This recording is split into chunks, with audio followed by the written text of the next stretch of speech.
nih, seumpamanya saya mau nanya ke siapa ini? Ke Gina aja lah. Andaikan Gina coba jawab dengan menggunakan definisi fungsi yang itu. Di sini ada titik sembarang. Titiknya itu adalah min 3, negatif 3, D. Nah, ini sebagai titik sembarang yang kita sebut dengan titik sembarangnya itu adalah U. Titik U. Maka U aksennya berapa? Negatif 2,7, Pak. Betul, dengan ketentuan negatif 3 ditambah 1. Nah, itu. Nah, ini definisi fungsinya. Artinya apa? Akan ada yang sama enggak TD-nya? Tidak akan ada yang sama. Nah, kita buktikan. More generally, nah secara umum, jika P, X, Y, jika terdapat sebuah titik sembarang P, yang ini nih, X, Y, kemudian si titik P ini kita masukkan ke dalam fungsi T, maka akan terbentuk P aksen, di mana P aksennya itu adalah X ditambah 1, Y. Nah, kita buktikan apakah ini one to one or not. Oke. We show, kita tunjukkan bahwa T itu bahwa fungsi T ini tentunya meliputi seluruh bidang ya, yang mana bidangnya tersebut memiliki titik dan dipetakan ke titik lain pada bidang tersebut. Maka jika ada key yang mana key-nya itu berada pada posisi R, S adalah sembarang titik yang diberikan dan R adalah titik koordinat dari R-1, berarti R ini adalah hasil pemetaan dari Q ya, karena hasilnya jadi R-1, S, sedangkan Q-nya itu kan R, S, dan R ini adalah R-1, S, berarti R ini adalah pasangan daripada Q, begitu ya. Oke, dilanjut. Maka apa yang terjadi? TR sama dengan, ini dihapus dulu, TR itu sama dengan R dikurangi 1 plus 1, S. Maksudnya apa? R plus 1, R min 1 plus 1, S. Nah ini maksudnya, oh sebentar. Di sini Bapak salah tadi ya. Jika ada Q adalah sembarang titik dan R. Oh ini dua titik yang berbeda ya. Dua titik yang berbeda. Kita akan buktikan saja sebetulnya bahwa R ini adalah pasangan dari Q, atau R ini nanti Q juga gitu. Maka saat TR dimasukkan tentunya R-1, ini kan R-1 ditambah plus 1, plus satunya dari mana ya? Ini dari definisi ini bahwa X plus 1, Y begitu. Nah, maka hasilnya adalah jadi R, S. Kita tahu bahwa R, S itu adalah Q. Nah, maksudnya apa ini? Sebelum kita membuktikan bahwa T adalah satu-satu, kita seharusnya tidak menyepakati. We shall bukan disagree ini. We shall disagree for a moment. Ya kita coba untuk melihatlah begitu, melihat terlebih dahulu fakta dasar dari koordinat sebuah geometri. Udah langsung sajalah ke sini.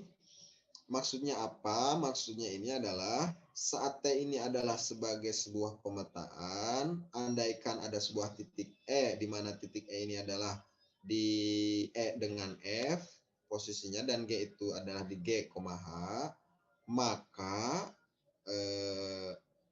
sedemikian sehingga TE kita masukkan si E ini dengan G. TE sama dengan TG. Maka TE itu sama dengan TG sehingga E ditambah 1 masuk ke definisi T tadi, E tambah 1, F sama dengan G tambah 1, A. Yang ini ya masuk ke sini. Nah, ini mengakibatkan apa? E tambah 1, ini kan X, ini X berarti E tambah 1 sama dengan G tambah 1. Nah, apa yang terjadi? Karena E tambah 1 sama dengan G tambah 1, dan F sama dengan H, sehingga E sama dengan G dan F sama dengan H. Nah, dari sini kita dapat mengetahui bahwa E itu adalah E, F dan G adalah G, H. Nah, dengan demikian TS sama dengan TF dan karena T ini adalah satu, sehingga ini membuktikan bahwa bagaimanapun juga T adalah satu-satu, ya sehinggalah T ini adalah satu-satu. Dengan demikian, pemetaan tersebut menyediakan sebuah image atau sebuah peta untuk setiap titik pada bidang. Dan ranknya adalah seluruh titik pada bidang, seluruh entire plan, seluruh bidang tersebut. Dan itu merupakan satu-satu, di mana kita kita menyimpulkan bahwa T merupakan sebuah transformasi. Nah, ini untuk membuktikan bahwa T adalah transformasi. Begitu. Kenapa ini terjadi kalimat seperti ini? Sebetulnya akan sangat paham saat apa?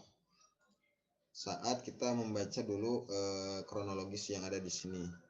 Nah, ini untuk membuktikan bahwa T itu adalah sebuah transformasi sebetulnya. Begitu. Ini kan transformasi nih. Ini bentuk transformasi. Nah, ini pembuktiannya adalah di sini ceritanya. Oke. Nah, untuk lebih jelasnya kita akan coba untuk memecahkan sebuah permasalahan terkait dengan transformasi. Oke, kita bawa yang ini ya.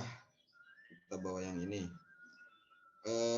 Let S dan T be two given parallel line and A be a given point midway between the two line. Oke, kita coba pahami soal nomor ini untuk membuktikan apakah sebuah fungsi itu transformasi atau tidak dengan pemahaman yang sudah kita pelajari tadi ya. Oke, nomor 1. Misalkan ada garis S dan T yang mana itu merupakan garis sejajar ya. Oke, kita bikin aja dulu garis sejajarnya. Garis sejajarnya berarti di sini ini adalah garis sejajar. Ini garis TS ya. Kita beri nama ini garis S. Kurang besar. Garis S. Cara memperbesarnya gimana? Sebentar. Ini kelihatan nggak segini?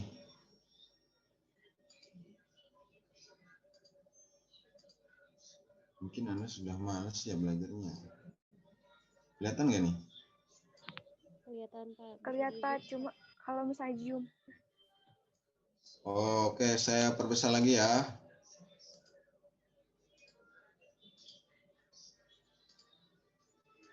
Kelihatan nih? Ada garis S?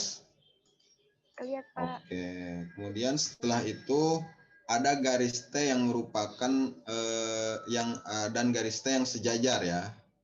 Dan A to be given point midway between two line. Oke. Saya akan buat garis T-nya dulu yang sejajar dengan garis T ya. Saya akan buat dulu garis T yang sejajar dengan garis S. Berarti harus tentukan dulu titik di sini, kemudian dari titik tersebut nanti akan ada garis yang sejajar. Nah, ini pasti sejajar. Oke, ini adalah garis T. Garis T. Ini garis T. Saya perbesar lagi. Ini adalah T. 48 saja. Oke, nah garis S dengan garis T ini, garis S dengan garis T ini sejajar. Nah, ada apa? Ada titik tengah. Ada titik A yang mana titik A itu di antara dua garis ini. Nih, let A be a given point midway. Midway itu di tengah-tengah. Between the two line, di antara dua garis itu. Oke, kita tentukan aja gambarnya dulu. Bagaimana cara menentukan ada titik di tengah-tengah ini? Kalau menggunakan GSP sangat mudah. Kita buat dulu sebuah perpendicular line and then we make segmen. Segmen. Nah, ini dia segmennya. Ininya kita hilangkan. Dari segmen ini kita buat midpoint. Construct midpoint. Nah, ini dia titik A-nya. Ini dia titik A. Sip. Kita perbesar titik A-nya. menjadi 48 supaya terlihat dengan jelas. Oke, ini dia titik A-nya. Supaya terlihat jelas lagi, garis ininya kita hilangkan seperti berikut. Oke, nah ini ada titik A ya. Ini dia titik A-nya. Titik A-nya geser dong ke sini. Oh, nggak mau dia. Oke, berarti ini garis. Gitu ya. Titik ininya juga dihilangkan dulu supaya tidak kagok. Oke, ini juga hilangkan dulu. Oke. Nah, terlihat ya, ini garis T, ini garis S, ada titik A di tengah-tengah nih. Nah, apa yang terjadi setelah itu? Setelah itu, a function f, ada sebuah fungsi f with domain S, dengan domainnya S, is defined as follow, didefinisikan sebagai berikut. Jadi domainnya di S ya. Ada sebuah fungsi f, kita tulis dulu f. Ada sebuah fungsi f. Ini perbesar.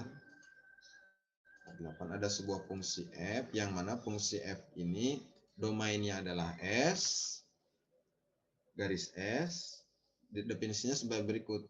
Jika P elemen S, maka P aksennya itu sama dengan FP, sama dengan PA irisan T. Oke, kita perlahan-lahan. Jika ada P elemen S, berarti ada titik, sembarang titik pada S ya. Katakan sembarang titiknya inilah. Nah, ini adalah titik P. Ini adalah titik P. Titik P. Saya perbesar titik P-nya menjadi 48. Nah, ini ada titik P, di mana titik P elemen S, betul kan? Gambarnya seperti ini. Maka P aksennya itu adalah FP. Oke, P aksennya adalah FP. Yang mana FP-nya itu adalah garis PA irisan T. Berarti, lihat, ini kan titik P, ini titik A. Karena ada dua titik ini, maka akan ada satu garis yang melewatinya. Segmen atau line. Nah, maka FP-nya di mana? Atau P aksennya di mana? Nah, ini dia P aksennya. Begitu. Nah, adalah P aksen.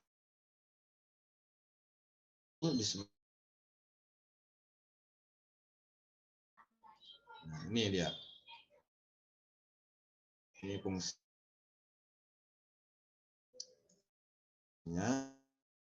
Di sini aja. Ada titik P pada S, maka terbentuklah PA. Garis PA. Garis PA ini tentunya karena garis dia akan memotong di mana ini?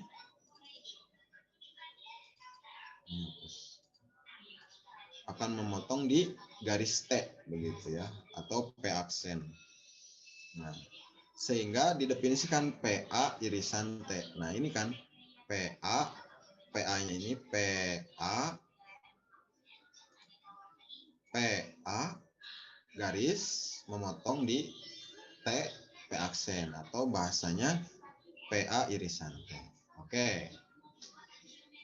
Pertanyaan pertama, describe the rank of F. Gambarkan atau jelaskan juga bisa. Describe itu lebih ke gambarkan. The rank of F. Rank dari F. Coba saya tanya siapa ini? Saya tanya Gina aja lah. Gin. Oke. Tadi domainnya mana ini? Domainnya? S, Pak. Pinter. Kalau domainnya adalah S, maka kodomainnya apa? T. Pinter. Nah, sekarang coba jawab. Tunjukkan dengan fungsi yang sudah tadi Bapak jelaskan, F. F ini memetakan S ke T dengan prosedur tadi. Jika ada sembarang titik pada S, maka harus dibentuk sebuah garis ya yang melewati titik.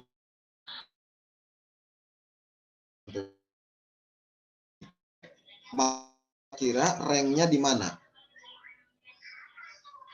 Ngerti nggak pertanyaan Bapak? yang Gina pikirin mah ini Pak, rengnya tuh dari PA, nasi bayangannya itu berarti rengnya Rengnya apa berarti? P aksen. P aksen. Nah, kalau rengnya P aksen, andaikan di sini, Gin, ada titik yang lain, Gina pengen namanya ini titik apa? Titik G aja ya. Titik G itu adalah titik Gina. Gak apa-apa ya? Gak apa-apa, Gin? Gak apa-apa, Pak. Serius nih, nanti marah. Enggak. Titik G ini adalah apa? Domain ya, yang ada di garis S. Coba G aksennya di mana, Gin? Bagaimana? G aksennya gini Pak, dari si G ke si A, nanti si A tuh tembus lagi. Berarti Oke, sebelah, pelan-pelan. Dari G ke si A. Maksud dari G ke si A itu saya ngapain di sini, Gin? Bapak ngapain? berarti kan nanti berarti kan nanti bakalan ada garis Pak di sana. Dibentuk gak? Garis Dibentuk Pak. garis. Dari mana? Dari yang melewati titik G dan titik A. A. Betul. Berarti G aksennya di mana, Gin? Itu Pak di sana. Di Di sana perpotongan teh di antara mana? perpotongan antara garis GA sama T. Wah, pinter. Berarti ini ya yang Bapak tunjukkan? Ya, Betul? Pak. Ini apa berarti jadinya? G aksen. G aksen atau apa coba selain G aksen? F G. Betul, pinter. G aksen sama dengan F G. Nah, kalau seperti ini, bisa nggak Gina menjawab, kalau begitu, di mana seluruh ranknya itu ada di mana? Di T berarti kan Pak, di garis T. T. Nah, garis T itu menjadi rank. Apakah jadi rank dengan bayangan yang dua contoh ini? Gin. Menurut Gina mah semuanya juga rank Pak. Betul. Sementara itu garis T juga selain rank dia juga sebagai apa? Kodomain.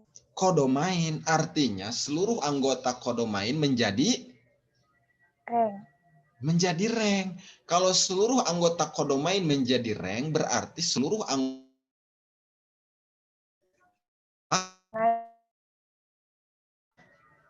pasangannya di S di domain. Nah, dengan definisi seperti ini bisa kita tentukan apakah ini transformasi.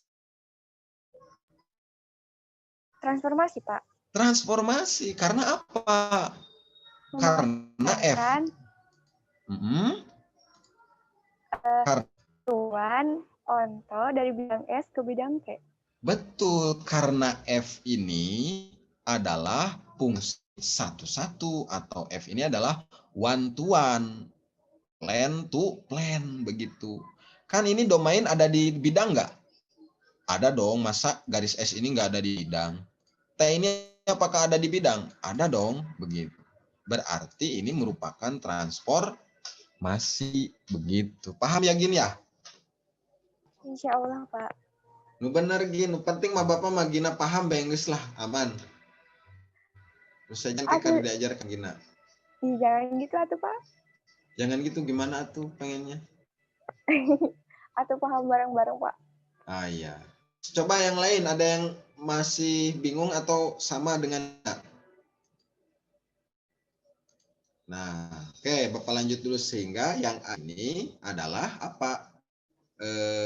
Jawabannya. Describe the rank of F. Gambarkan atau tunjukkan, boleh lah. Sebenarnya lebih ke gambarkan sih. Gambarkan rank dari F. Berarti apa gambarnya?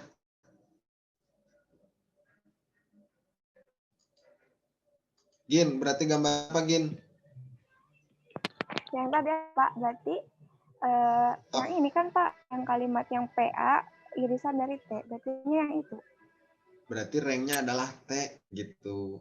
Oh, T. Iya kan, ranknya T kan benar. Iya benar-benar Pak. Oke, yang kedua. Buktikan bahwa jika D dan E merupakan dua titik yang berbeda pada S, maka D aksen, E aksen sama dengan DE. Di mana D aksennya itu adalah FD dan E aksennya itu sama dengan FE. Nah, ini pengembangan. Bisa Anda membayangkan jika umpamanya ada sebuah titik, ini Bapak hapus dulu. Ini tadi gimana? Andaikan ada D dan E. Kita ganti aja ini dengan D ya. Ini adalah D. Ini adalah D. Oke. Ini E ya. Ini adalah E. Dua titik yang berbeda kan? Berarti D aksennya adalah di sini ya. Ini adalah D aksen. Kemudian E aksennya mana yang ini kan? Ini adalah E aksen. E aksen. Oke. Sudah jelas nih gambarnya. Ini T itu garis di sini. Ini TS nama garis. Tak gitukeun lah. Tah gitukeun. Iya aya Evan gitu. Aya Evan. Iya aya Evan. Ada F-nya gitu. Nah, ini adalah titik A. Nah, oke. Ada D dan E yang berbeda, maka akan ada E aksen dengan D aksen. Betul. Di mana D aksennya FD? Ya iya, D aksen ini adalah sama dengan FD. Dan E aksen ini sama dengan FE. Begitu. Selanjutnya apa? Maka D aksen E aksen sama dengan DE. Buktikan D aksen E aksen. Oh iya, ini. D aksen E aksen tuh kan ini ke sini. Tak. Jadi garis kan? Supaya jelas garisnya Bapak pertebal. Thick. Oke. Maka D aksen E aksen itu sama dengan DE. Yang ini. Supaya mudah gambarnya berbeda. Oke, ini gambar kuning. Nah, kuning nggak jelas. Gambar merah. Nah, DE itu yang merah, ini yang biru. Buktikan bahwa DE yang ini sama dengan D aksen E aksen. Proof kan? Bagaimana cara membuktikannya coba? Dengan apa yang sudah Anda pelajari selama ini. Siapa lagi ya yang mau? Gina, coba Gin. Gimana cara buktiinnya? Gina aja lah, yang lainnya pada sare juga nanti.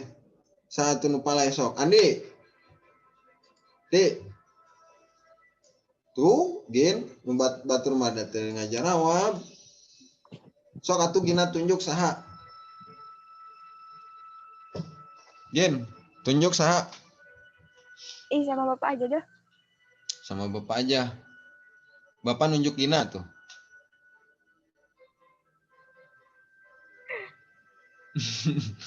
Enggak tuh. Saha. Rizka. Riz, bisa nggak ngebuktiin bahwa DE-nya itu sama dengan D aksen dengan E aksen? Mana Rizka? Tuh, Rizka tuh aya.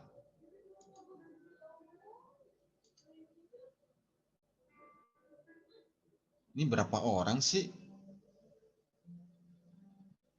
Tiara. Han, sok Hani.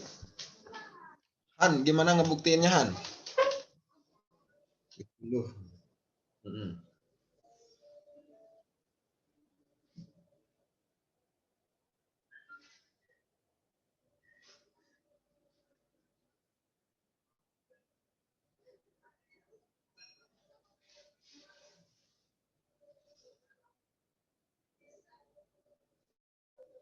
Sebetulnya Hani sudah paham, cuma kesulitan dalam mengungkapkan ya Han ya.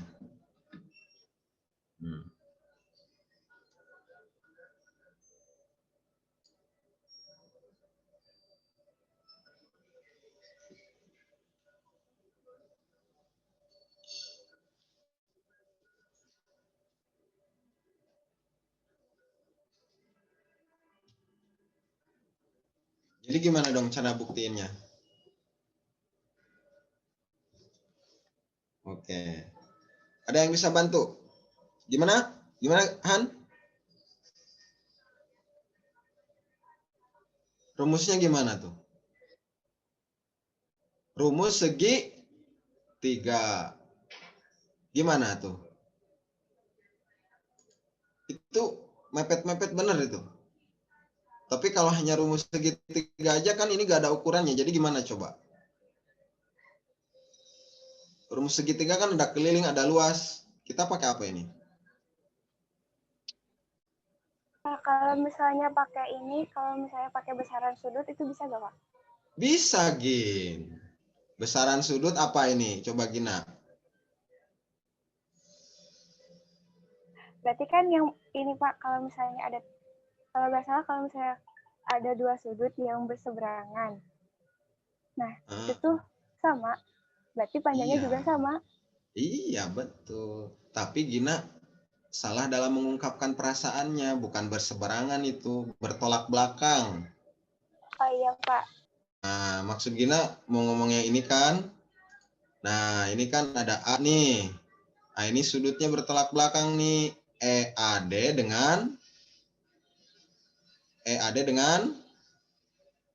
E aksen, E aksen, D aksen. A, D aksen. Nah, ini kan dua sudut yang berbeda. Betul? Dua sudut yang berbeda. Dua sudut yang bertolak belakang. Betul. Berarti kalau bertolak belakang, kedua sudut ini sama. Kalau sudutnya sama, besaran sudut sama menghadap suatu sisi, maka sisi tersebut adalah sama. Ya kan? Nah, tapi itu belum lengkap, Gin, sebetulnya. Karena nanti bisa saja kayak gini. Nih, yang bertolak belakang ya. Itu belum lengkap. Harus ada konsep lain. Contoh yang bertolak belakangnya gini. Gina sama Hani ya. Nah, begini. Ini ada sudut yang bertolak belakang nggak, Han? Ada ya? Sekarang Bapak akan buat garis buat begini. Tak, ini ke sini ya. Nah, ada garis lain di sini. Ini sejajar lah. Bapak sejajarkan ini dengan ini. Sejajar. Nah, coba garis ini Bapak buat warna apa ya? Buatnya warna, bentar.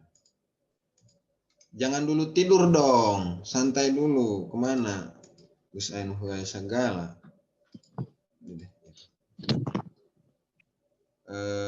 Hitam ya, biru. Garis biru dengan garis merah sama panjang nggak, Han?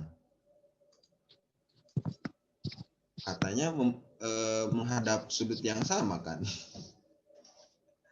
Ayo. Gimana? Ini sama kan? Kalau ingin lebih jelasnya lagi, ku Bapak diukur atau tah sudut ini tah.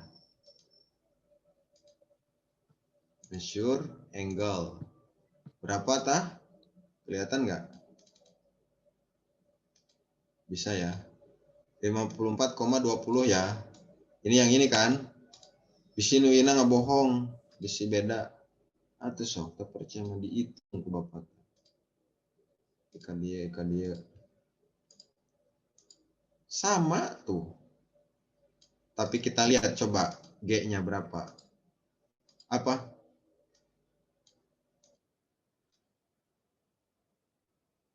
Betul. Tuh beda.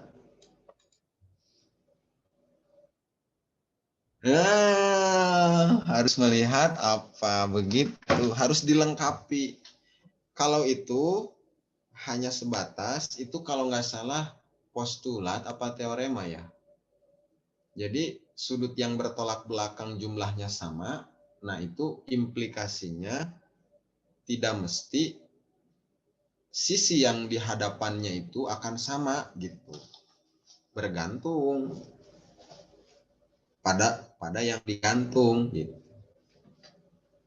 Ya, ini beda tuh. Padahal sudutnya sami. Tuh ku Bapak di goyang.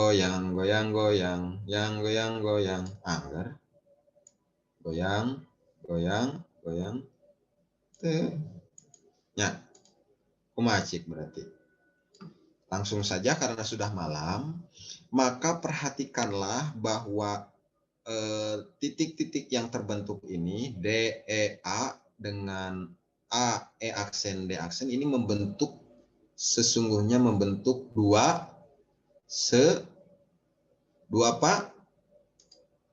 segitiga Hani, luar biasa.